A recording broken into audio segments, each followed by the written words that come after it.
எவ்விரண்டும் மேலான தமிழ் பெருங்குடி மக்களே, உங்கள் அனைவருக்கும் மேலரசம்பட்டு சண்முகத்தின் பணிவான வணக்கங்கள். அன்பு உறவுகளே, நம்முடைய சேனலை நீங்கள் பார்ப்பது இதுவே முதல் முறையாக இருந்தால் உடனே சப்ஸ்கிரைப் செய்து கொள்ளுங்கள். இல்லை என்றால் நாம் பதிவேற்றுகின்ற காணொலிகள் தொடர்ந்து உங்களுக்கு வருவதற்கு வாய்ப்பில்லை. தொடர்ந்து நம்முடைய காணொலி பற்றின உங்களுடைய மேலான கருத்துக்களை கருத்துரை பகுதியிலே பதிவு செய்வதற்கு தவறாதீர்கள். தொடர்ந்து நம்மோடு இணைந்திருங்கள் அன்பு உறவுகளே. வாருங்கள் இப்பொழுது காணொலிக்குள்ளே செல்லுவோம்.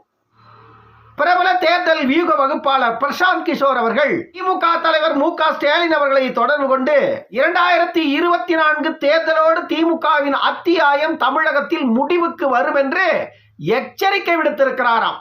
ஏன் பிரசாந்த் கிஷோர் அவர்கள் மு.க. ஸ்டாலின் அவர்களுக்கு நேரடியாக தொடர்பு கொண்டு தகவல் தெரிவிக்க வேண்டும்?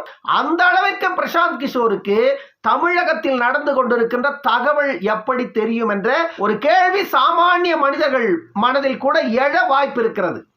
காரணம் என்ன? ஏன் பிரசாந்த் கிஷோர் ஸ்டாலினை தொடர்பு கொண்டு இப்படி ஒரு திமுக தலைவருக்கே அதிர்ச்சி தருகின்ற ஒரு செய்தியை சொல்லி இருப்பார் என்பதுதான் அனைவரின் கேள்வியும். 2021 சட்டமன்ற தேர்தலில் திமுக வெற்றி பெற்றதற்கு பிரசாந்த் கிஷோர் அவர்களுடைய வியூகத்தால் தான் திமுக வெற்றி பெற்றது. திமுக வெற்றி பெறுவதற்கு முக்கிய காரணமாக இருந்தது பிரசாந்த் கிஷோர் அவர்கள் வகுத்து கொடுத்த வியூகத்தின் அடிப்படையில் தான் திமுக செயல்பட்டது. அதன் அடிப்படையில் தான் திமுக நமக்கு நாமே நடைபயணத்தை தொடங்கி அதன் பிறகு ஒன்றன் பின் ஒன்றாக விடியலை நோக்கி பயணம் என்று இதையெல்லாம் வகுத்து கொடுத்தவர் பிரசாந்த் கிஷோர் அவர்கள் தான். இப்படித்தான் தமிழகத்தில் 10 ஆண்டுகளுக்கு பிறகு திமுக தலைவர் மு.க. ஸ்டாலின் அவர்கள் ஆட்சிக்கு வந்தார். இல்லை என்றால் மு.க. ஸ்டாலினுடைய முதல்வர் கனவு கண்டிப்பாக நனவாகாமல் போயிருப்பதற்கு வாய்ப்பு இருந்தது.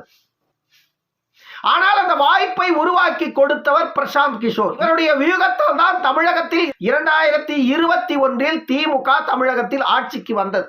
இப்பொழுது தமிழகத்தில் இருக்கின்ற மக்கள் பிரச்சனைகள் பிரசாந்த் கிஷோர் அவர்களுக்கு அக்கு வேறு ஆணிவேராக இங்கிருந்து தகவல்கள் சென்று கொண்டே இருக்கிறதாம், நாள் தவறாமல்.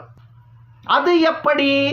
அதுதான் பிரசாந்த் கிஷோர். பிரசாந்த் கிஷோர் உத்தரப்பிரதேசத்தில் இருந்தாலும், டெல்லியில இருந்தாலும், பீகார்ல இருந்தாலும், எங்க இருந்தாலும் இந்தியா முழுவதும் ஐபேக் கம்பெனியோட ஒரு டீம் வந்துட்டு ஒர்க் பண்ணிக்கிட்டே இருக்குது களத்துல. அந்த டீம் வந்துட்டு ஒவ்வொரு மாநிலத்திலையும் ஒவ்வொரு அரசியல் கட்சிக்கு எதிராகவும், ஆளும் கட்சி எதிர்கட்சிகள் இப்படி ஒவ்வொரு அரசியல் கட்சிக்கு எதிராகவும் இந்தந்த அரசியல் கட்சியின் தலைவர்கள் எப்படியெல்லாம் செயல்படுகிறார்கள் இதையெல்லாம் இங்கு இருக்கின்ற பிரச்சனைகளை அவ்வப்போது பிரசாந்த் கிஷோர் அவர்களுக்கு தொடர்ந்து தகவல் கொடுத்து கொண்டே இருக்கிறதாம் தமிழகத்தில் இருக்கின்ற ஐபேக் டீம். இப்பொழுது தமிழகத்தில் ஆளுகின்ற திமுகவிற்கு எதிராக மிக பெரிய எதிர்ப்பலைகள் உருவாகி இருப்பதாகவும், அந்த எதிர்ப்பலைகள் இப்படியே தொடருகின்ற பட்சத்தில் கண்டிப்பாக திமுக 2024 நாடாளுமன்ற தேர்தலில் ஒரு தொகுதியில் கூட வெற்றி பெறாது என்று பகிரங்கமாக சொல்லி இருக்கிறாராம் பிரசாந்த் கிஷோர். இந்த விஷயம் பிரசாந்த் கிஷோர் அவர்கள் மு.க. ஸ்டாலின் அவர்களுக்கு நேரடியாக தகவல் சொன்னதனால மீண்டும் பிரசாந்த் கிஷோரை 2024 பாராளுமன்ற தேர்தலுக்கு ஒப்பந்தம் போடலாமா என்று மு.க. ஸ்டாலின் அவர்கள் அவருடைய நெருங்கிய சகாக்களிடம் விசாரித்துக் கொண்டிருப்பதாக சொல்லப்படுகிறது. அவருடைய நெருங்கிய சகாக்கள் அப்படின்னா துர்கா ஸ்டாலின், உதயநிதி ஸ்டாலின், சபரீசன், அன்பில் மகேஷ் பொய்யாமொழி, இவர்கள் தான் மு.க. ஸ்டாலினுடைய நெருங்கிய நட்பு வட்டாரம். இந்த வட்டாரத்திற்குள்ள இப்பொழுது வியூகங்களை வகுத்து கொண்டிருக்கிறாராம் மு.க. ஸ்டாலின். திமுகவின் தேர்தல் வியூக வகுப்பாளராக மீண்டும் ஒரு முறை பணியாற்ற பிரசாந்த் கிஷோர் அவர்களை அழைப்பது என்றே திமுக முடிவு செய்து விட்டதாக சொல்லப்படுகிறது. மீண்டும் தமிழக மக்கள் ஓரளவிற்கு விழிப்புணர்வு பெற்று திமுகவிற்கு எதிராக திமுக இப்பொழுது செய்து கொண்டிருக்கின்ற இந்த மக்கள் விரோத செயல்களை எல்லாம் பார்த்து மக்கள் மீண்டும் கொதிப்படைந்து விழிப்புணர்வு பெற்று இந்த திமுகவை முற்றிலும் வேறறுக்க வேண்டும். ஏற்கனவே இவர்கள் 10 ஆண்டு ஆட்சியில் இல்லாத இருந்ததுதான் நல்லது.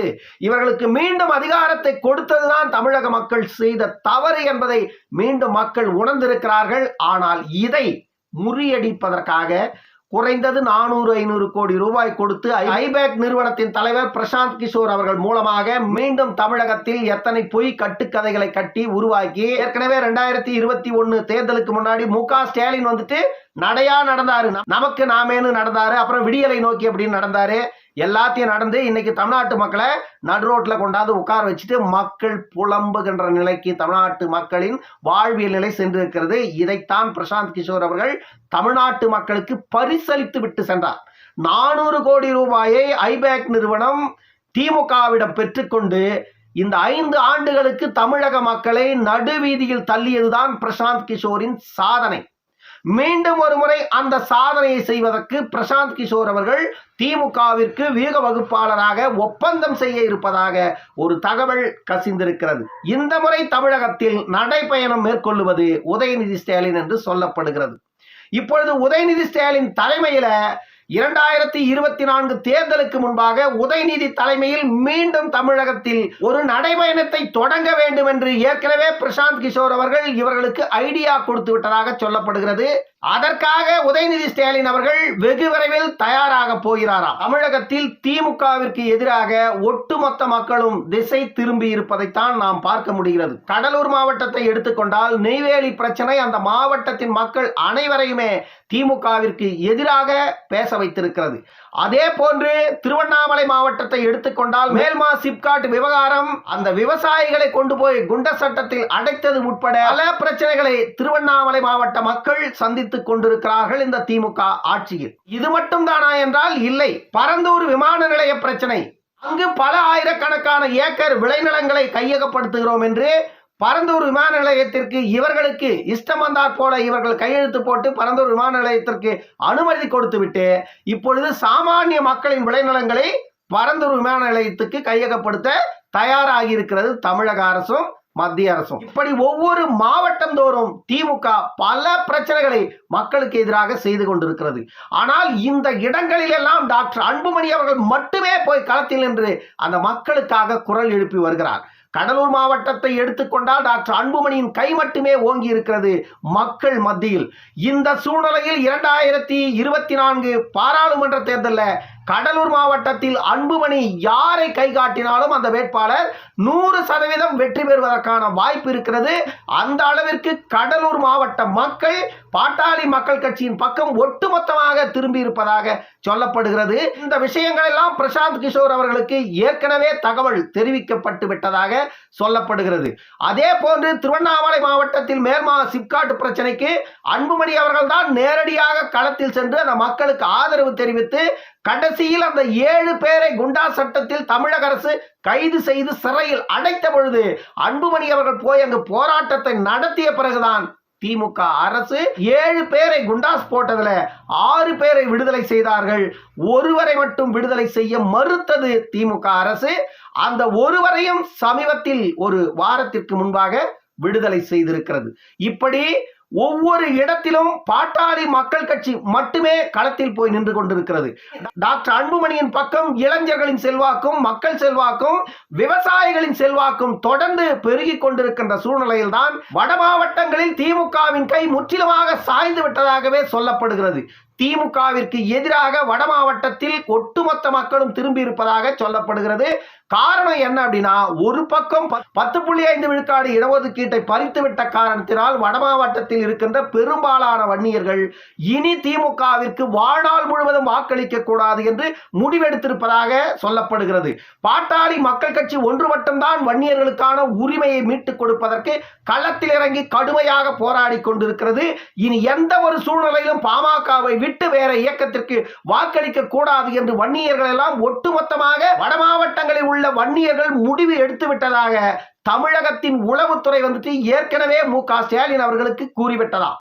இந்த விஷயங்கள் எல்லாம் தெரிந்த பிறகுதான் தேர்தலில் வெற்றி பெறுவதற்கான வியூகங்களை வகுத்தே தீர வேண்டும். இல்லை என்றால் பாராளுமன்ற தேர்தலில் நாம் தோல்வி அடைவதற்கே 100 விழுக்காடு வாய்ப்பு இருக்கிறது என்று தகவல்கள் சொல்லுகின்ற சூழ்நிலையில் இனி மீண்டும் எத்தனை கோடி ஆனாலும் பிரசாந்த் கிஷோர் அவர்களை கொண்டு வந்து களம் இறக்கியே ஆக வேண்டும் என்று திமுகவின் தலைமை முடிவெடுத்திருப்பதாக சொல்லப்படுகிறது. மீண்டும் ஒருமுறை தேர்தல் வியூக வகுப்பாளர் பிரசாந்த் கிஷோர் அவர்கள் தமிழக அரசியல் களத்தில் மக்களின் உரிமைகளை பறிக்க தயாராக இருக்கிறார். இந்த இடத்தில் எச்சரிக்கையாக இருக்க வேண்டியது மக்கள். அதற்காகத்தான் இந்த காணொலியே. ஏனென்றால் 2021 சட்டமன்ற தேர்தலுக்கு முன்பாக நமக்கு நாமே விடியலை நோக்கி பயணங்கள் எல்லாம் தொடர்ந்தது. பிரசாந்த் கிஷோர் அவர்கள் வகுத்து கொடுத்த வியூகத்தின் அடிப்படையில் தான் மு.க. ஸ்டாலின் அந்த நடைபயணங்களை எல்லாம் தொடங்கினார். அந்த நடைபயணங்களை எல்லாம் அவர் தொடங்கியதால தான் திமுகவை நம்பி மக்கள் போய் வாக்களிச்சிட்டாங்க. திமுகவை நம்பி போய் நீங்க வாக்களிச்சதுனாலதான் இன்னைக்கு மீண்டும் அத்தனை பிரச்சனைகள் தமிழ்நாட்டில் உருவாயிடுச்சு. கமிஷன்ல இருந்து, கரப்ஷன்ல இருந்து, கலெக்ஷன்ல இருந்து எல்லா விஷயங்களும் இப்பொழுது தாராளமாக தமிழ்நாட்டில் நடக்குது. திமுக ஆட்சிக்கு வந்தால் இதுவெல்லாம் நடக்கும் என்பது ஏற்கனவே மக்கள் அறிந்த உண்மை. ஆனால் மீண்டும் 10 ஆண்டுகள் இவர்கள் ஆட்சியில் இல்லாமல் இருக்கிறார்கள். கண்டிப்பாக இந்த முறை வந்தா மக்களை இவர்கள் காப்பாற்றுவார்கள் என்று நம்பி வாக்களித்த மக்கள் தான் என்று புலம்பிக் கொண்டிருக்கிறார்கள். பிரசாந்த் கிஷோர் போன்று எத்தனை பிரசாந்த் கிஷோர் இன்னும் தமிழ்நாட்டில் வியூகங்களை வகுத்து கொடுத்தாலும் தமிழ்நாட்டில் இனி அடுத்த தலைமுறை மக்களை காக்கின்ற இடத்தில் டாக்டர் அன்புமணி அவர்கள் தயாராகிவிட்டார். மக்கள் அன்புமணிக்கு வாக்களிப்பதற்கு தயாராகிவிட்டார்கள். 2026 சட்டமன்ற தேர்தலில் தமிழகத்தில் அரசியல் களம் மாறியே தீரும்.